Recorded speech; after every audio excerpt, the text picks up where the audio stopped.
Sizga kim aytdi Jak faqat yuk mashina ishlab chiqaradi? Yuk mashinadan tashqari shunaqa biznes klass, prezidentskiy mashinalar ham ishlab chiqaradi. Buni siz bilan bitta ko'rib chiqamiz.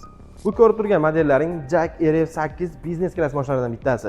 Jak RF8 ni ko'rinishlarini ko'ryapsizlarmi? Juda derski.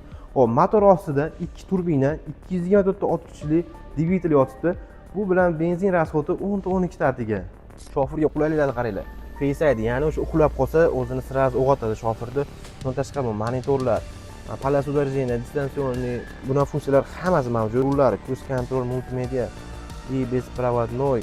Bundan tashqari multimediani o'zidan hamrohda boshqarish bo'ladi. Mana bu yerda ham eshiklar tushib ochish shart emas. Bitta knopka evaziga bemalol ochsangiz bo'ladi orqa tomonda. Hamma qiziqayotgan Sidinani ko'rib turibsizlar. Sidinamizda Abdus Abagirov, undan tashqari massajlari ham bor. Osmonga qarab yotib ketaman, siz kattagina panoramasi bor. Sizga qiziq bo'lsa, Andijondagi Jak avtosaloniga tashrif buyuring yoki pastdagi nomerlarga aloqaga chiqing.